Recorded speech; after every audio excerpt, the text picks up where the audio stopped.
All right. Hey guys, welcome back to another episode of Lived and Told. Today I got here one of the owners of Say Cheese, Erick. What's up, guys? I've got him on today. We're actually sitting in the store at the moment in Footscray, so come check it out if you guys haven't already. Say Cheese. This is the whole spot.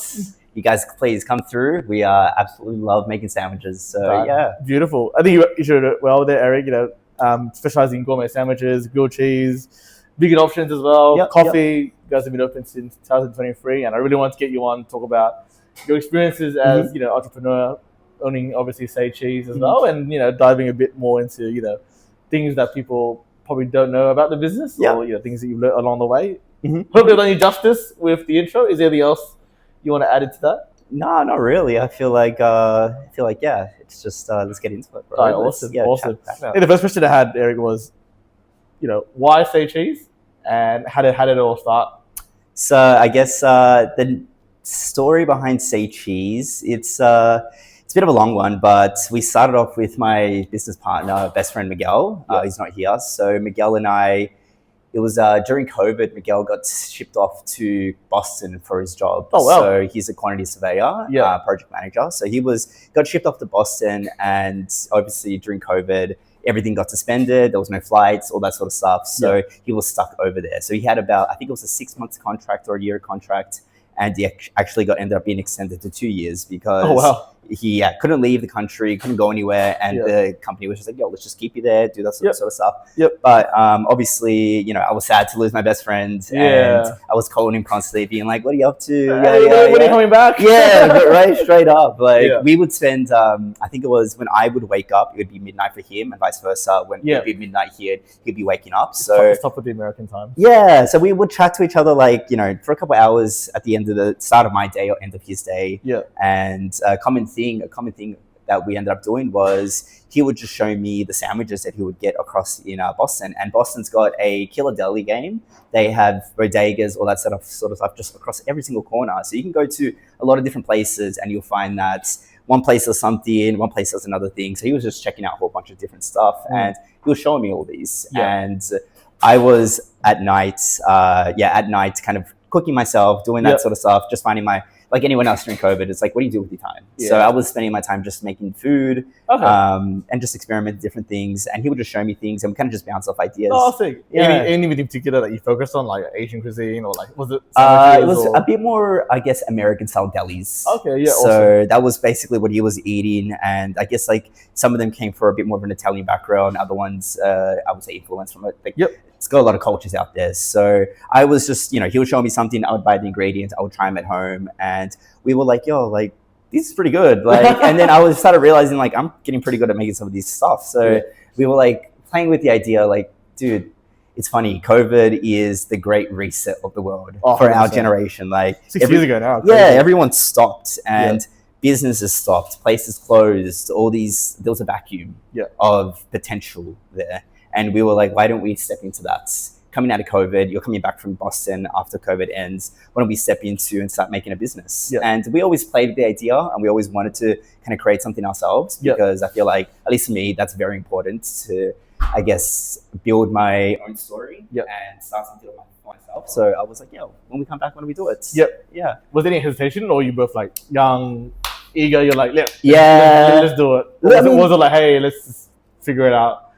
Or now was it just it was like it's a bit of both. Like there's definitely some eagerness when you have an idea when you start off with, and that's an important thing. You have to believe in your idea and have a bit of eagerness in following it through from whatever you start off with to what it potentially can be. So we definitely explored it. There was obviously a lot of challenges and a lot of things that we came up against throughout as we built it. We're like, this is actually gonna be hard, blah blah blah. But with our two collective minds, we were like, we're gonna somehow get through this, and we just pushed through. Awesome. And then who came up with the name Say Cheese and why Say Cheese? I'm pretty sure it was Miguel. Pretty sure it's Miguel. I honestly shout out to Miguel. Yeah, I honestly can't remember, but I'm pretty sure it was Miguel came with the name Say Cheese, but it actually plays on the name Say Cheese definitely came from the space here as well. So I was telling Maddie before the podcast started that this place used to be a picture framing store for 40 years. So this place was untouched for 40 years by a guy named Ray, and Ray was basically part of the community. Everyone knew him around here. Everyone said such great things about him. But when we picked up the place, he unfortunately had a stroke. So he had a stroke, and I think it was after 40 years, he's like, look, I don't want to come back to this place. I'm kind of done, sort of situation. He's off for his retirement plan or whatever he wants to do. I think he was just looking for different things. He ended up leaving the place, and the place was like, after 40 years, he does picture framing. It was just so much stuff everywhere. Like, it was 40 years worth of history in this place. 100%, so when we got it, we looked at the space and thought, what makes sense to kind of build a name out of this? And we love cheese. Obviously, it makes sense. Say cheese. And we thought, picture framing. What do you put inside a picture frame? Pictures. What do you say when you take a picture? Say cheese. Oh, wow. That's actually really creative. I actually no idea. That's actually really creative. Yeah. So it's not just like, say cheese. Like, obviously, we have great smiles, and I think that plays into it as well. But you do it very nicely for those who can't see. Those who can't see, But it was kind of came from that. Oh, okay. Awesome. And was it like by chance that you ended up in Footscray? And I guess those who don't know Footscray, the area, it's quite a. It used to be, I guess, a more dingy, grungy area growing up, or for me personally growing up. But now it's a very much more high-end sort of area, especially the businesses and the houses that have come along. Was Footscray always going to be the spot, like close to the CBD-ish, or was it just by chance that you came along? We're definitely looking over a bunch of different places. Like, we are West Side kids, so I always, right when we were planning it, I always thought we have to stay in the West. I'm not really looking to going out into the East and going to the North. Like, I'm not really about that. So we looked in the West. I grew up, I didn't live in Footscray, but I went to church here for about 10 years. So Footscray has always had a big part of home within me. Second home, like every Sundays I'd be at church, we'd go out for walks and get food after. Always loved it. So I thought Footscray was a natural spot. It's close to the city. It's going through a bit of a change as well, and we thought, why don't we help that change go in a positive direction? Oh, that's a great segue there. I was going to ask, first question is, what's it like being in Footscray? Like, what's the community been like? Have they been super supportive? And then on top of that, what has been that shift that you've seen or felt since growing up, but also probably more recently in the last 3 years as you've worked, in Footscray?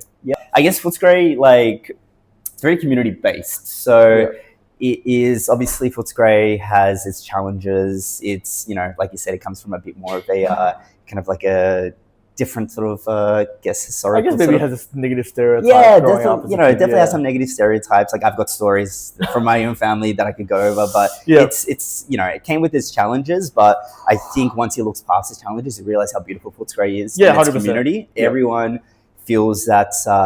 It is a little bit tough out here. There is, obviously, you're in the West, you're not really in let's say a high income area. It's a bit more of a middle class area. Sometimes some say might even low. So it does come with its challenges in that regard. But I feel like because of that, everyone is very communal. Everyone understands that these are issues that everyone goes through as well. So we all, I've developed a deep connection with a lot of businesses out here, which has helped to kind of like understand that it's not just what I'm, it's not just we're not suffering, but we're not the only ones out here that are going through troubles as well. Like, there's all these other businesses that got their own issues as well. How did it feel being the new kid on the block? Were you just going around saying, hey, we're we're just around the corner, come check us out, love to work with you maybe in the future? Like, how was that? It was fun. I think it was kind of like, we almost felt like, when you go to a new high school and everyone's just like, yo, is that new kid around? That's actually really good example. Yeah, like everyone's like, yo, is that new kid? Everyone's like looking. So like, we had a lot of the business owners come in and introduce themselves. We actually they were really friendly and welcomed us as well. But we also did a bit of a reach out to everyone else. And when we first opened up, I think about maybe 2-3 weeks before we opened up, we made a whole bunch of sangers and we went around to all the different shops and just handed them out. Just said, hey, we're from Say Cheese. I'm Erick. This is Miguel. Here's a bit of something that we offer if you guys ever want to come down. And just really made everyone aware that, hey, we're joining the community. We're not here to gentrify. We're not here to do anything. We are here to show off our culture and what we believe in. And people just respected that and they loved it. Oh, awesome. That's awesome. Number of too much issues, And part two of that question was, what's been the shift that you've noticed in the last, I'll not say 3 years, it's probably shifted a lot since you obviously grew up in the area, going to church. But in the last 3 years, since you've worked, day in, day out here, what's been the shift in Footscray that you've seen? Shift in Footscray, I would definitely say it's gotten a lot more, it's always developing in its community. Like there's new people coming through, new business coming through, and there's such a deeper sense of community. And I feel like, right now, more specifically, Footscray is in the news. I'm not sure if you've been watching about how the whole security program that's going on here. It has, look, I don't know if it's gotten worse. I don't know if it's gotten better. Statistics say it's gotten worse, but really? Okay.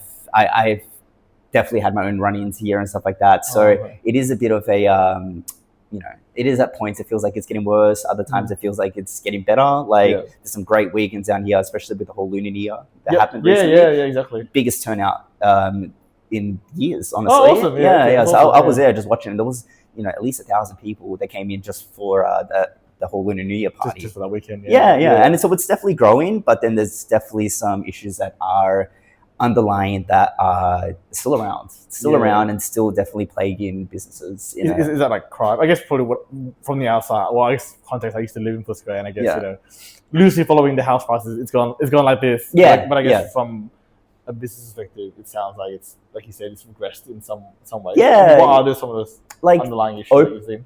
Open drug use, in all honesty, homelessness, mental illness, that is honestly part and parcel of Footscray. It's a part of Footscray, and it's something that, you have to understand that it is not just, it's not just a one-way street. It comes from so many different influences and situations, and I would say in that regard, it has gotten a little bit worse. And if we're honestly speaking, there is, the Footscray police station's gotten understaffed as well. They're looking for new police officers. There's all these, I guess, fundamental sort of government issues and council issues that are not really being addressed and kind of just being fought around. And that's probably, whether it's led to a decline of Footscray, maybe not, but there's all these things going on. I think it's a societal issue as well. I think if you extrapolate those underlying issues and you took it to other suburbs, whether or not it's nearby or, in the east side, north side or south side, I imagine across businesses is probably a very similar tale, unfortunately. Yeah, and that's something I really don't know where, because I speak to some people and they tell me that hey, if you go to Richmond, it's basically the same sort of situation. It's just Richmond is in a different council, it's managed differently. So it's I wouldn't say Footscray is going through a unique problem. I think it's probably a very societal issue. Yeah, 100%.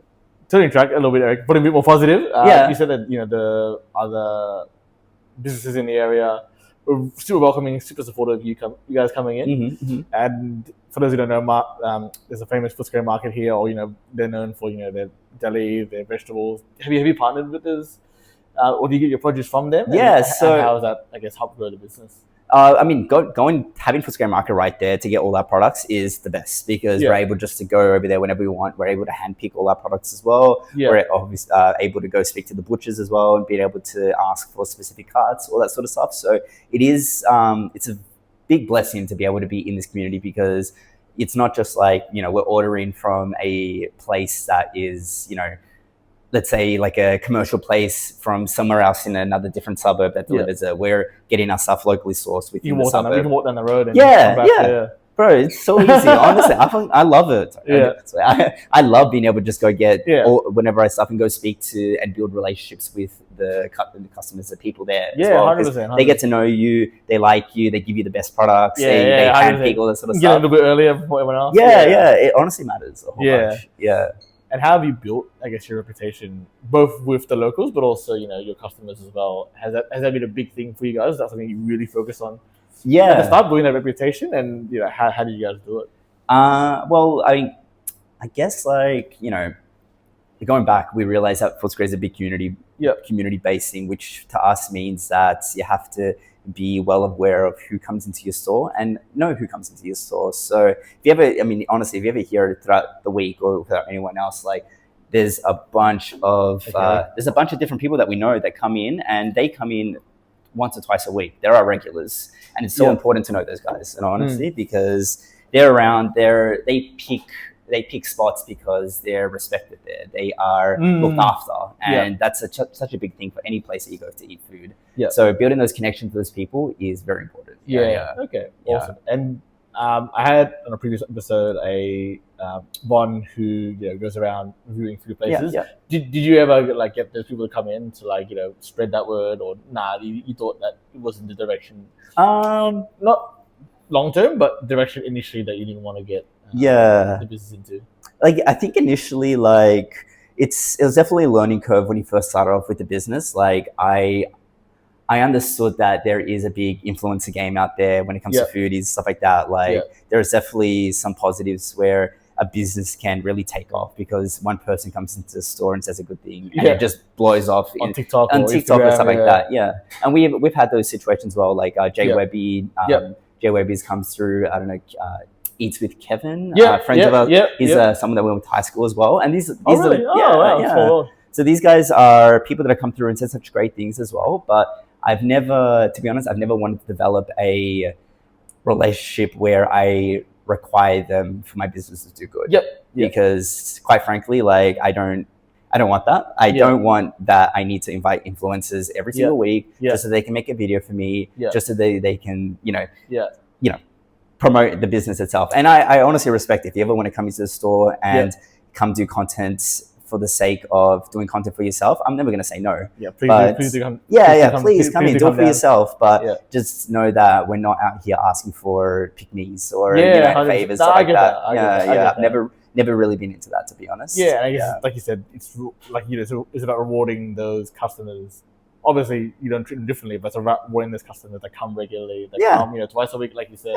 It's about building that, you know, grassroots foundation. And being quite straightforward, that foodie that comes in once every 6 months is not going to pay the bills compared to that customer that comes in 100%, and loves us because he loves our food. You know? 100%. Not because it looks good behind camera. 100%.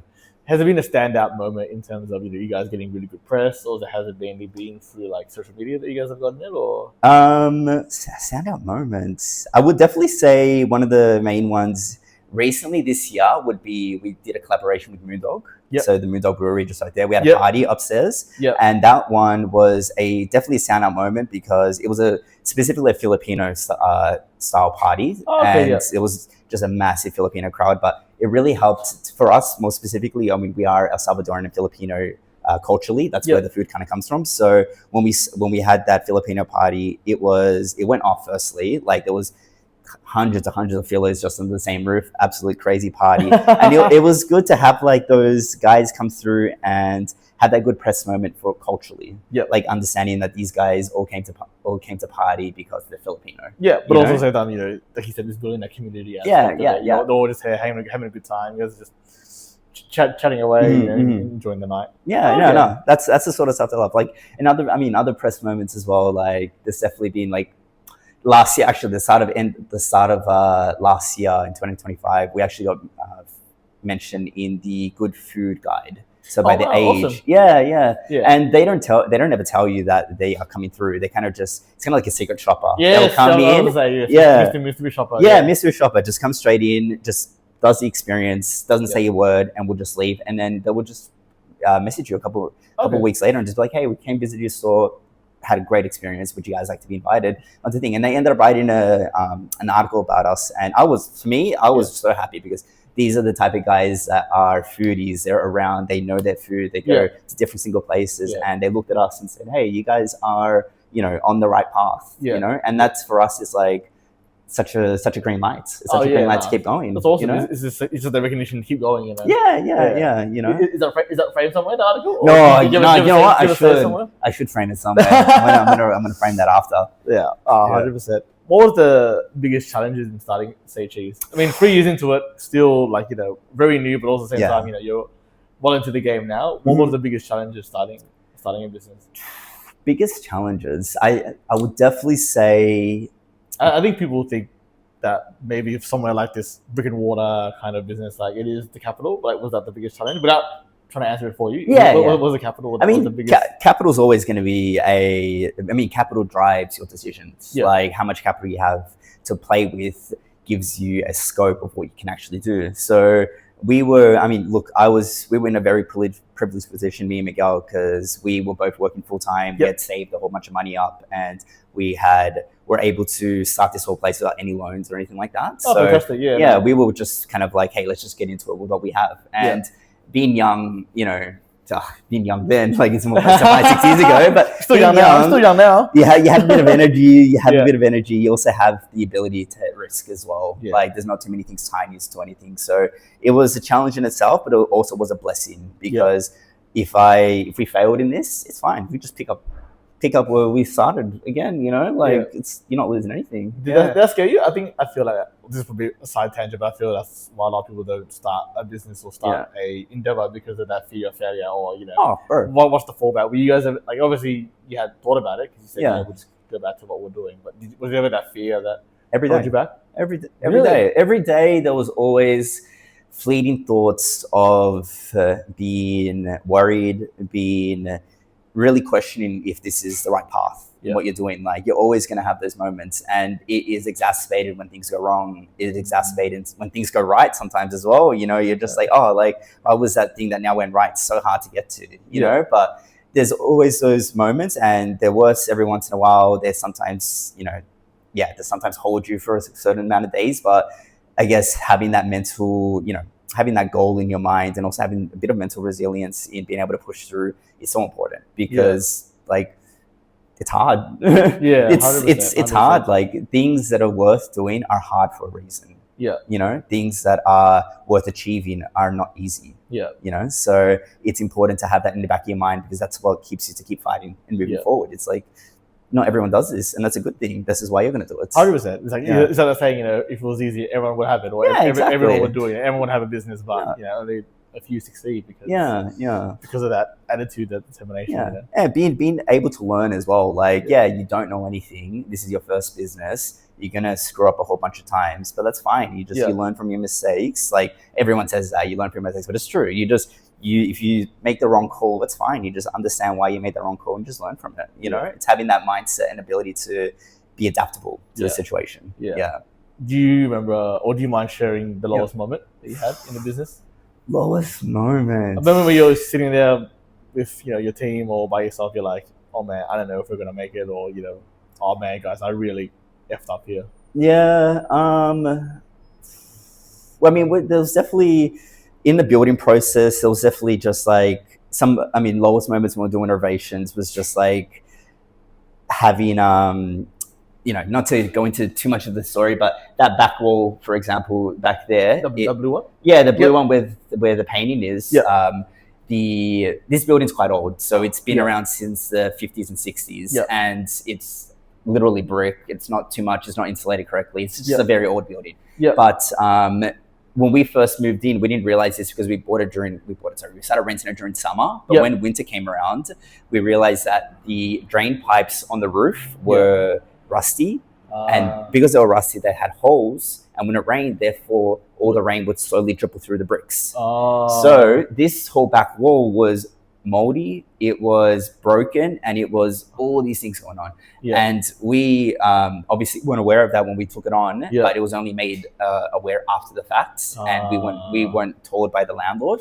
So we tried to challenge the landlord and be like, hey, like, this is a fundamental structural issue that you need to fix for us. And they actually took 8 months to get around to fixing it for us.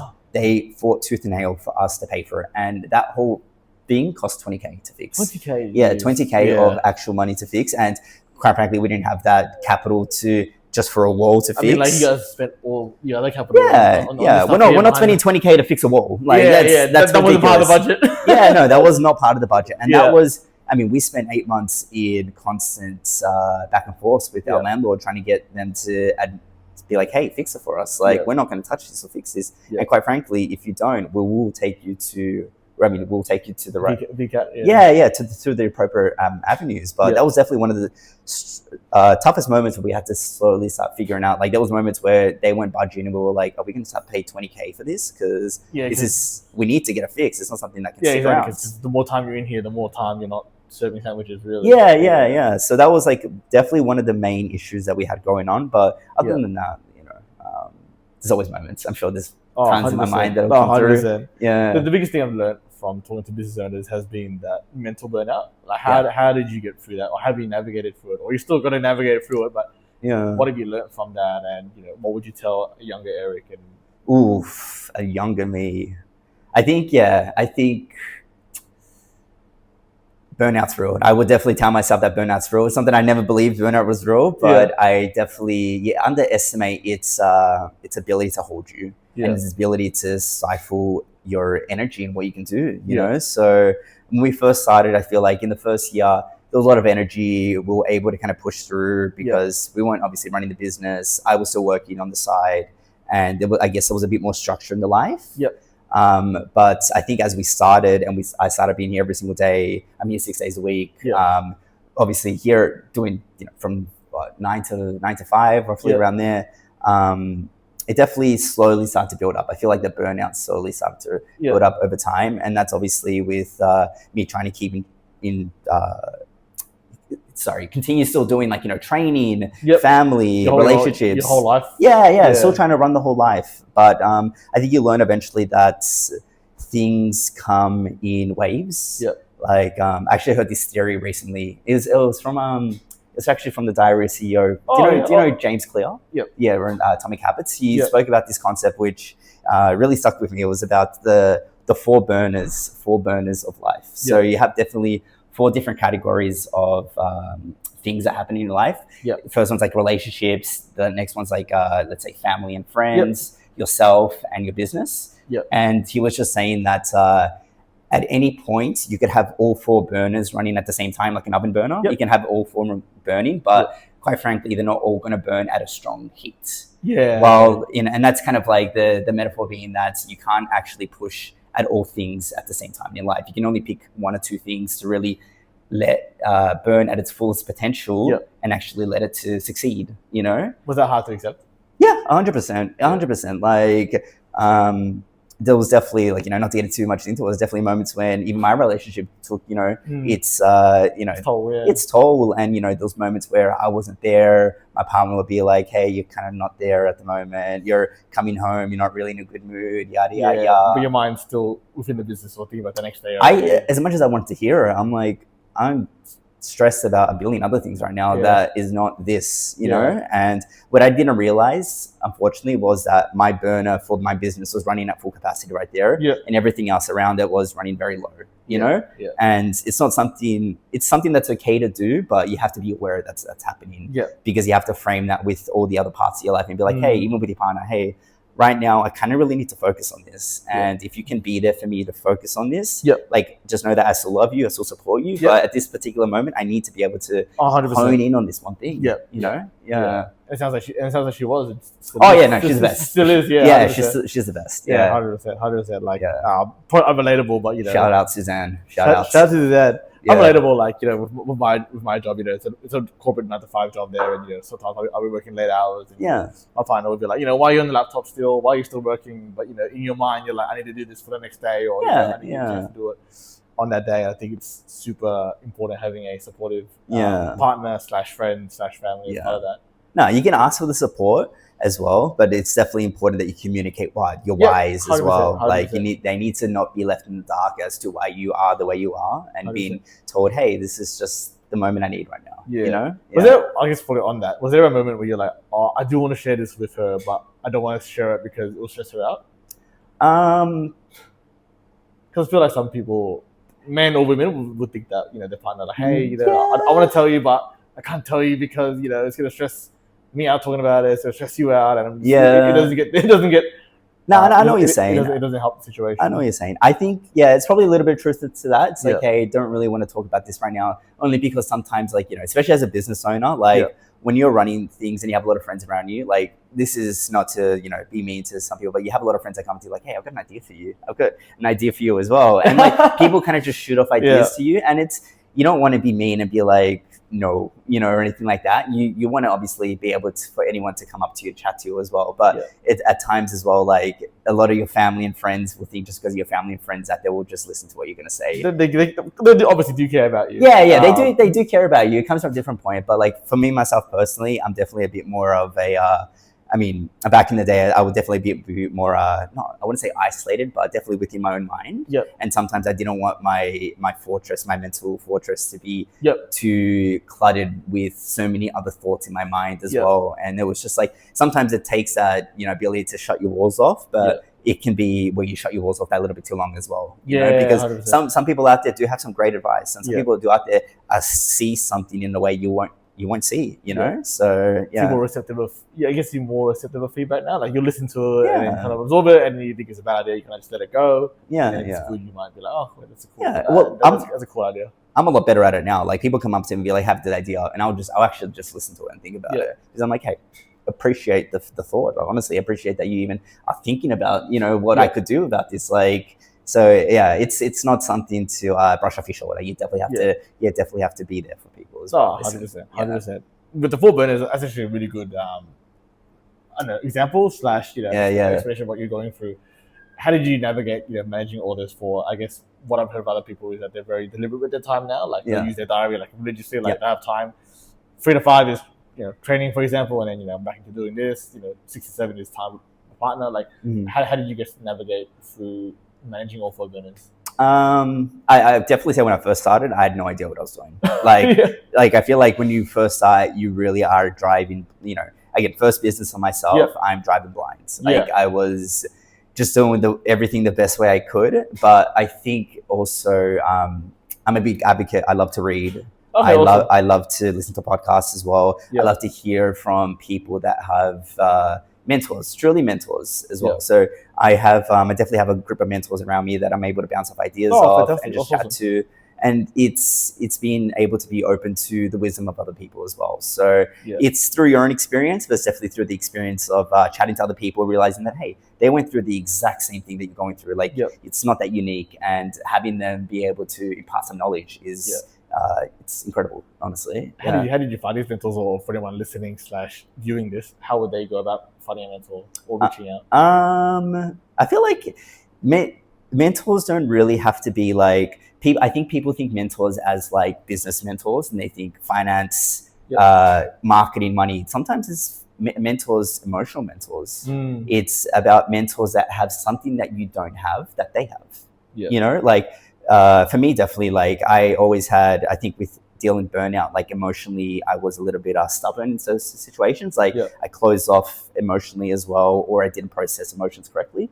And being able to speak to someone who was very emotionally aware was an eye-opener for me, because it helped me delve into that emotional side of me that I needed, and that is a mentor emotionally. It's not that they had a business that was what I wanted to be. It was purely that they had something that they mastered, and I wanted to learn from it, as well. Okay. And a lot of it was books as well, honestly. Like, not to give too much to self-help books, because some of them are riddled with a little bit of nonsense. But like I feel like there's some great ones out there that will give you a lot of clues and guides into how you should conduct yourself as well. Any recommendations? Ooh, give us a top 3. I absolutely loved recently. I read it last year. A creative way of being, or creative acts of being. Sorry, it's by Rick Rubin. That one's a bit more about the creative aspect of life. I recently just finished Mastery by Robert Greene. Yeah, that one's a great one as well. That one gave me a lot of insight into how to open up yourself to be an apprentice to a master. So that's a very practical way of being able to prime your mind in being able to open to learn. And one that I'm reading right now that I haven't finished, but I actually do recommend as well, would be what's called Culture Code. Culture Code. Code Culture. Sorry, one of the others. But that one's a bit more about developing a carefully orchestrated culture that is safe and beneficial for the team to grow. So it's probably my 3 ones. But to be honest, like, if you guys everyone just message me and be like, what books do you guys have? I could name tons for you. I think those are actually different books to my top 3. What's yours? My one top 3. Number 1, my answer is always going to be How to Win Friends, Influence People. OG one. I love that. Like, I tell people all the time, like, if I could read one book again, it would, I mean, for the rest of my life, it would be that. That was the first book I ever read. Really? Yeah. You loved it? I mean, I liked it. It was a bit funny. I think it's become a little bit of a meme now. People make fun of it. But like, I think fundamentally, if you just look for it and understand what it's trying to achieve, it is a great book. It is a great book. Second one, well, not in particular order, but second one would be 48 Laws of Power. 48 Laws of Power. Robert Greene again. And the last one. I mean, I think he's become a bit of a meme now, but definitely Rich Dad Poor Dad, like, to really understand. I've never read that, but I've got it. Definitely. I think it's just the fundamentals of, liabilities, asset, revenue, expenses, like the real, very simple understanding of it, how it all works, how money actually works. And I think yeah. anyone listening to this probably, money plays an important part. It's not everything, but it's definitely a vehicle towards, happiness and freedom. So, this is my free. Yeah. No, I rate those. I definitely rate those. Yeah. Oh, we can start like a mini book club. Bro, we should, honestly. I'm done. Let's do it. I love Goodreads. I know it can be like convoluted and whatnot, but I do love the self-help books. I always try and learn and better myself, and people that have done it. Yeah. And people forget that these books aren't meant to be consumed as like law. They're meant to be guiding. Exactly. They're not gospel. Yeah, they're not gospel. 100%. They are guiding principles if you're willing to take them and integrate them into your life. And that's how you should read any of these books. Like, these aren't never set in stone. These are supposed to be applicable to your life. It's almost like a Frankenstein, where it's like you take different parts of a book or a person or their learnings and try and apply it to yourself. Yeah, and become the best version of yourself. No, exactly. Yeah. It's probably a bit touchy, and you don't have to answer it, but you talked about it before, how in Footscray you went, the church. Mm-hmm. Has religion still played a part in your life, and does it still play a part in it now? Yes, I would say I've gotten definitely a bit more. So I grew up as a Christian. My family was Christian just as my entire life. I went to church until I was about maybe 12 to 13.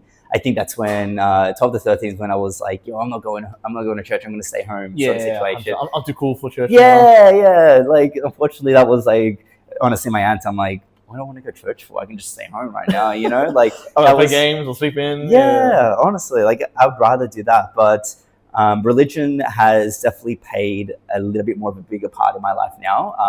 I definitely went through a part of my life probably from about maybe 13 to about even honestly like 28. Like I'm 30 now, maybe even 28, where I kind of not ignored it, but it was kind of just like, I don't need religion for. Hey, I should be working, I should be hustling. Honestly, you should be hustling. There's this whole life out here. Religion's woo-woo, just out the thing. But I think religion has definitely come back in more of a circle part of my life, just because I think you become a bit more. I think as you get a little bit older, you become a little bit more open to the ideas of it, and you start exploring. Maybe it's just because you're getting older, but you start exploring a bit more of your morals and what guides you in life. And as issues come into your life and you go through struggles, like if you don't really have anything to take a step back onto and have that keep you grounded, like the ground falls from underneath you. 100%. So definitely religion has become a bit more of my life in terms of how I guide myself. Most of the team here is Christian, so I'm very blessed to have very positive thinkers out here, and they have such good things to say. And when you see the community within especially church as well, like it is a community that I personally never had growing up, so it's something I love to see and something I want to be a part of as well. You're fostering the next community, really. So for me, it's like it's not gospel to me, but at the same time, I understand how important it is to people's lives. 100%. And I know people listening to this, might not want to hear about it, but religion as a whole, I think, has become a lot more important. In 2025, 2026. I think people, especially mental health, people start realizing that they're living for just a purpose of what can I provide, as opposed to when there is religion, doesn't matter what it is, there's a higher purpose to being alive, as opposed to just how much money can I earn, how far can I get, the corporate ladder, how far can I grow my business. There's a lot more to life than just that, for sure. No, for sure. And like, you don't want your life to be one-dimensional as well. Like, nothing's more boring than meeting that one guy that is that corporate slave who has nothing else to talk about, and it's just like, okay, cool, bro, there's way more to life than stuff out there. Do you have a hobby? Do you play sports? Do you go to the gym? Do you do CrossFit? Like, do you do anything? You don't know. You don't know where you are, though. Like, you don't know who you are as a person until you develop and learn into these different realms of life that you would never touch. Like, how do you know you're not religious unless you open yourself up and even just try to learn from it as well? Like, 100%. Closing yourself off to experiences is a negative way to go through life, because you close off yourself to what the world is. The world has so much to teach you, and if you're not open and if you have those blinders on, what's the point in being around and going out to society? Exactly. I heard a good saying that actually. I can't remember who it was, but she said, try things twice. Yeah. Try things twice. I heard of try things once, but she said try things twice because the first time might be bad. Yeah. The second time you actually might like it. No, bro, 100%. So I'm trying to live by that now a little bit more this year. It's like Say Cheese. Try it once, you might like it. Try it a second time. You might love it. You might love it, you know? You'll definitely love it. You definitely love it. You definitely love coming back. I think on the context of community, you've done events, like you said, with Moondog. You've done, I think, Mario Kart nights, pop-ups. Yeah. You've done music events. You've done running clubs, touring. Yeah. Simple question. Why? Why? Yeah. Why? I think we've realized that Say Cheese has developed more than just a sandwich shop. Like, we're definitely a group of creatives, I would say. And we've kind of found ourselves weird in this niche sort of group of people that are creatives. They have a lot of ideas. They have all these things they want to do. And we just thought, like, why not push this as a group, you know? Because you have these people that are looking for the space to do things. You have these people that have all these ideas, and we have this whole venue here that is, we could just sell sandwiches, but why not put on the people that helped us along the way as well? Because a lot of the parties that we've done with people as well, they've come into the shop when we first opened. They helped paint these walls. Oh, really? They helped, they helped do a whole bunch of stuff. Like, and for us, it's like, hey, thanks for helping us along the way. Like, let's give back. Like, Raz, who is the head chef, he just dropped out before. He's a DJ, and he initially wasn't here when we first started the business. He only joined a little bit later, but he was here when we first started, just running decks and just playing music the entire time and just adding that vibe. Yeah, and we just saw that, you know, people love doing things that will surprise them. Like, you can come get a sandwich here, but why not come get a sandwich and be surprised by someone playing music? Be surprised, live music. Be surprised by whatever event that we have going on there. You know, I love being able to provide that unexpected experience. Yeah. And someone wants to work with you. What's the process? What does it look like? Is it just a simple DM? Hey, I got this idea. Hey, I run this business. Can we, do that? Or how does it work from your end? We're definitely yes men. So if you come up to us with an idea, we're just like, let's go. We're gonna do it. But it's kind of how would I say, like, we always try to vet everything as much as possible. Like, hey, what is the group of people that are going to be there? Where is it going to be? Can we even operate within can we make sure how we operate is the way we'd like to operate? Yeah.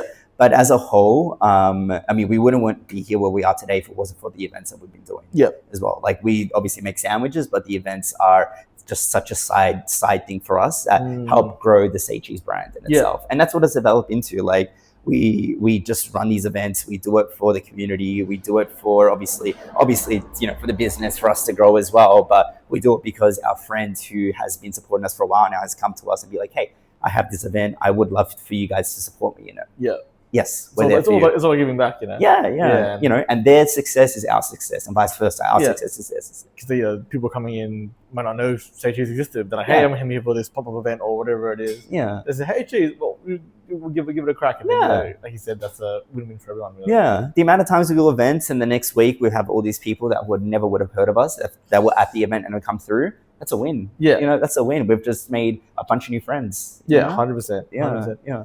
If you could turn back time 3 years ago, besides the wall back there, what would you do differently? Ooh, what would I do differently?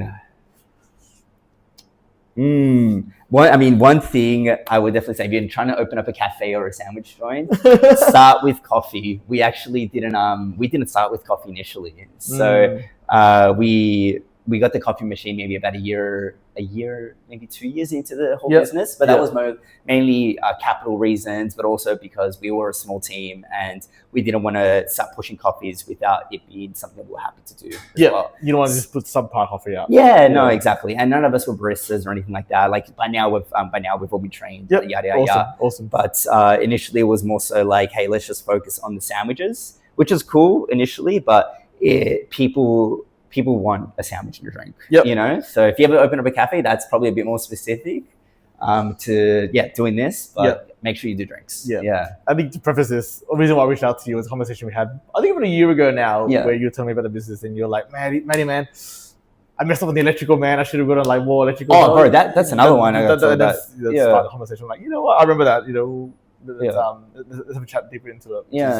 Which is why we're here. No, that was there. That was We've done the electrical a couple of times, yeah. Yeah. No, but that's definitely future-proofing. That's probably what you're speaking on, is definitely future-proofing what you want to achieve. Like, unfortunately, we obviously had our own plans of what we wanted, but then we started adding the coffee. We started having to see that, okay, our grill section's getting smashed. We need to open it up. I think we didn't future-proof enough. So what we did was enough for the moment, but we didn't really think about, okay, what's it going to look like 2 years down the line? You know, and thinking about how your growth will happen and what potentially you will need for that growth to be able to get to there. Like having that, you know, even as simple as electrical, having all that electrical ready to go so it's able to smoothly get to there is important. And that's like for anything as well, like electrical, plumbing, yada, yada. Okay. So is it combination of, you know, maybe getting someone external or, you know, yourself even thinking about, all right, this is what it's going to be from day one. Having a forward mindset to 5 years time, what's it look like. I mean, I think that's in hindsight, I think that's the right way to go about it. But it's not that we didn't believe in what we were doing, but it being a first time business, we didn't really understand where the growth could take us. 100%. So we didn't really. It's hard to see past the grads. It's hard because, you know, what is it? Hindsight's always 2020, right? No, it's like now it's so easy to be like, yeah, we should have done the electrical properly. Yeah, we should have bought the coffee machine. yada. But at that particular moment, like, we didn't think that was the most important thing in life, you know? And like, just being able to, once you learn from it, it's okay, you can start seeing it in the future. But it does take that. Fortunately, it does take sitting on your ass and being like, fuck, I fell on my ass. I mean, the best learning in life is, you know, failing, right? Exactly. Quote unquote failing. Yeah, I love learning like that. I love it. I got a mini game, Eric. Some maybe questions, rapid fire questions about the business. So we'll get into it there. So, any new menu items? Was that a question for us? Any new menu items? Let me grab this one. We definitely just did this. So we just started the Julius for this month. You guys can see here. And a matcha horchata. Horchata. Yeah. Thanks to Cookie for that one. Cookie for helping us with the matcha game. But for the Julius, that is our February special, and that one is for the folks listening, viewing, what's in it? What's in it? So it is a play on the Caesar salad. You don't make friends with salad though, so we pop it in bread, and we thought, hey, Caesar salad in bread makes sense. No, it was definitely a bit more of a fresh vibe. So it's obviously summer where people love the idea of something that's a bit more, you know, light, not too heavy, and we thought, hey, why not take that whole Caesar salad, which is fresh, crispy, refreshing at the same time, and pop that all into a sandwich. And what is this matcha? And shout out to Cookie, shameless plug. If you haven't listened to that episode, go back and listen to it after this one. But yes, what's this? That one, matcha horchata. So horchata, for those who don't know, is a South American cinnamon rice-based drink. So it's something I grew up with having all the time. I would have that every single day. Every day? I was always at home. It's like just having OJ there for us. Awesome. So that was something I had growing up, and it was definitely something that I wanted to, again, Say Cheese being our baby, I wanted to show off a Salvadorian roots. I'm a Salvadorian, you haven't mentioned, by the way. And I want to show off that as a key point in Say Cheese. The matcha is just, I guess, the natural next step for us to develop into a different level of cafe. People love matcha, the earthy taste to us, and we thought, why not bring those two earthy tastes together? Oh, awesome. That's awesome. And are these seasonal, or are these going to be permanent menus? The matcha is definitely staying. The matcha horchata is definitely staying. Horchata is always on the menu. The Julius will probably be on for until next month, and then we're going to be switching it. So the cycle of these ones are about every 2 months. All right, awesome. So come you guys and get this ASAP before check it out. Before it goes away. Plans for expansion.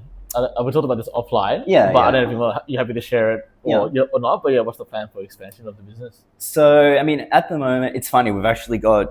This year, we've actually got 2 messages of people trying to offer us spaces out in Kilo, and another one was in what was the other place? Another suburb in the west side.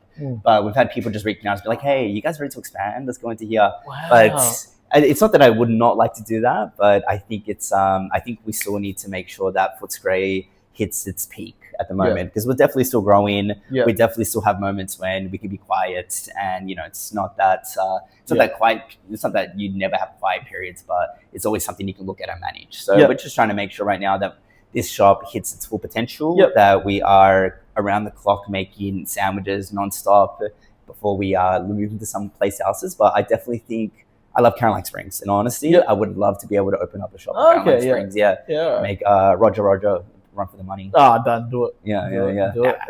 Really, really good. Blue Marlin, Roger guys, you guys are killing it out there. Awesome. Yeah. Awesome. Printing competition is always good, isn't it? Yeah, no, it always is. 100%. Yeah, you know. Mentioned it before, limited, and seasonal stuff here, and expansion with other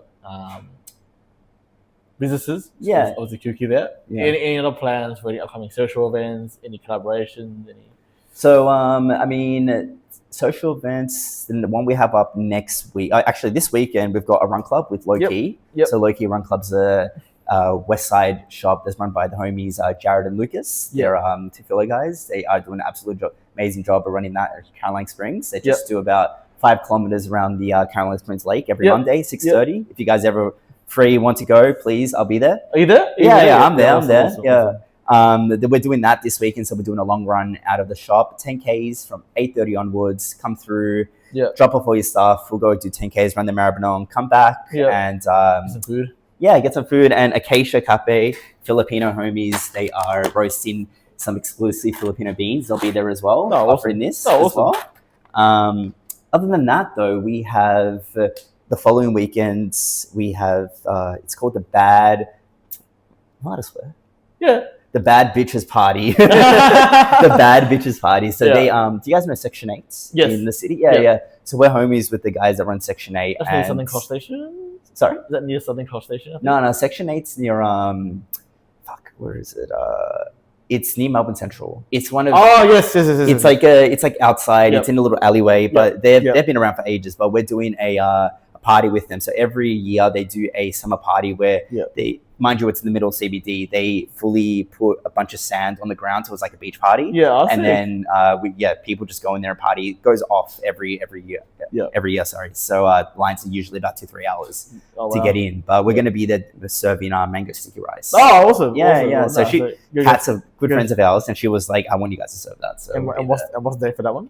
That is the 28th of February. Done. Yeah. Last day of summer. Done. So a good reason to come out. Guys, get around it for sure, 100%. Yeah. And last one, 2026 sandwiches or daily style sandwiches. What's the next trend coming? Ooh, what's the next trend that's coming?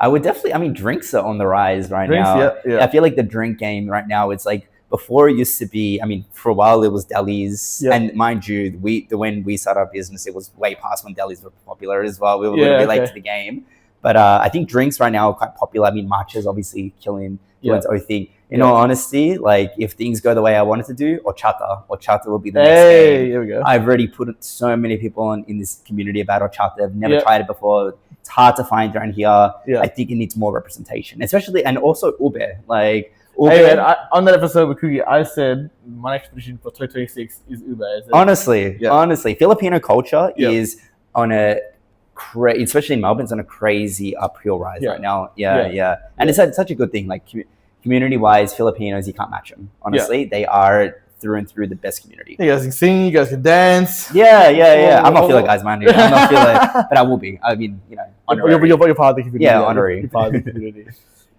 Erick, is there anything that you wish your customers knew about you? Or knew about the business before they make any comments or anything like that? Like something I wish they knew about. That's an interesting question. Something I wish I thought. I can run a full marathon. No, not really. Marathon? That's probably not it. I actually don't know. Like. I mean, I would like them to know that, we're not just a deli shop. Like, obviously in Melbourne, it's a bit of a fad to think, deli games kind of just everywhere. But I think if I could communicate this even more with our customers, it would be that we do care about our food. We are coming from a different point of view, a cultural point of view that's Filipino Salvadorian. And I want you guys to, understand that all our food comes from that cultural lens. And everything we offer has a story to it. It has a why. And if you ask, like, I'll tell you why. But I think it's come and ask. No, I can feel the passion, sitting right next to you, like how much you care about, the business and the customers. So, that's awesome to see. This is my baby, guys. This is my baby. I have no kids. This is literally my baby. I'm here all the time. Yeah, you live here. Yeah, dude, I do. Honestly, it's hard. On that, Erick, personal, maybe some rapid fire questions, and then people get to know you a bit more. Yeah. What is your sandwich order? My sandwich order. It's funny. I have this little rule. At least so every week I'll order 2 or 3 different sangers. I love to eat my own food. So being in here, it's not that I don't love my food, but you're obviously around all your food all the time. Can't eat it every single day. It's just impossible. You're sick of it, yeah, you do get sick of it, So I always kind of bring my own food. But if I do eat here, it's always the pork and pickles, the longanisa muffin, sweet pork sausage, honestly, amazing. And probably just a pollo and escabeche. Oh. And the reason why probably the pollo escabeche the most, only because that sandwich doesn't come from me. It actually comes from my grandma. So my grandma would make that for me growing up all the time. She, I'm not joking, like once or twice a week, it'd always be there. It would just appear somewhere. Yeah, it would just appear somewhere, and I'd be like, "How did you even make it today? I didn't even see you make it." But I never liked it. That's the thing. I never liked it growing up because it had vegetables. And I think that's like when you're growing up, you're a kid. Hey, vegetables, take it off. Blah blah blah. I want just the meat and the bread. Yeah, but then I just realized when I had it now, I'm like, I love it. I honestly love it. And she, if you can look past, not try. If you look past things that you think you won't like and actually try it, you might like it. You know, 100%. So for me, it's definitely a bit more nostalgic. When I have it here, I think of home all the time. 100%. That's amazing. Favorite holiday destination? Favorite holiday destination? Oof. I would definitely, at the moment, I would definitely say, I'm definitely at Korea right now. Korea? Yeah. So we went last year. Specifically South Korea, right? Yes, South Korea. No, North Korea. North Korea. Me and Kim Jong-un homies. He's the biggest advocate. Yeah. Okay. Yes, but yes. South Korea. Yeah. So one of the favorite places right now is definitely South Korea. I'm actually going to go to South Korea in 2 months' time. So awesome. I went there last year, and I didn't think I would like it as much as I did, but I actually really like the culture there. Where'd you go? Seoul, obviously. Yeah, Seoul, Busan. Hongdae. Hongdae, like all this sort of stuff. Have you been? No, I haven't been actually. No. Yeah, I'd recommend it. I'd honestly recommend it. It's definitely on the bucket list. Of places to go, I should say. Yeah. It's a bit more low key. It's definitely like, I think people commonly would be like Japan or Korea, and I used to be like, somehow think that's a valid question, but in reality, it's not really a valid question. But 2 different cultures. Altogether, and Japan is obviously Japan, Korea is Korea, but Korea, if we did want to compare them by any means, like definitely Korea is a bit more quiet in how it is. It's a bit more not as crazy compared to Japan, but I think for myself, I'm a bit more introverted. I don't really like being out in the whole extroverted game, so Korea was definitely a bit more. It can be quite overstimulating going to Japan. No, Japan can be crazy, honestly. Yeah, in a good way. Yeah. And what's your biggest fear? Biggest fear? Ooh. Honestly, I would say it's being complacent and being complacent with your life. Just being stuck. Yeah, just stuck. And being stuck's okay, but being stuck is okay. I would say being complacent through your own actions, meaning inaction. So if you find yourself, with your back against the wall and you're not trying to somehow step away from that. That's probably what I'm scared of the most, being able to say that I've given up, because in any situation, there's always, it takes a bit of time, but there's always an avenue out of it. There's always a solution. Always a solution. Just got to think about it and try, more importantly. You can always go through something. 100%. Yeah. Well, there's Erick. We've gone just over an hour. As if. It has been over an hour. So look, I'd love to have you and the other business partners maybe. Honestly, for part 2. Miguel. I think Miguel would have a lot to say because like this. Like I said, this business isn't just me; it's a whole group of us as well. And I obviously have my own mind, and I obviously have my own things of what I want to achieve. But this whole thing is definitely all the other guys as well. They have such great ideas, like pushing in their own way. I think you'd find a lot from them as well. That we'll definitely do a part 2 for sure. But I do have a closing tradition on the show. That I ask all my guests. So I'll ask you the same question. What is the best advice you've ever been given? Best advice I've been given. I would say this one's always stuck with me as well. I would say it's not lame to try.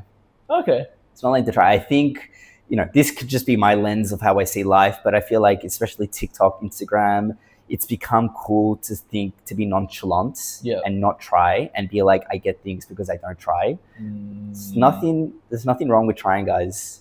Trying is you coming out of your, inner self and trying to put what you want to put out there, Trying is cool. Like, don't ever forget that. You trying, you wouldn't be here for trying. Right? If you didn't have this mindset of I'm going to achieve what I want to achieve and I'm going to go through any sort of challenge, that's trying, So I would definitely don't ever feel discouraged when you have to put in effort and that something's hard because, it's something being hard, you have to put in a lot of effort. That's a great thing.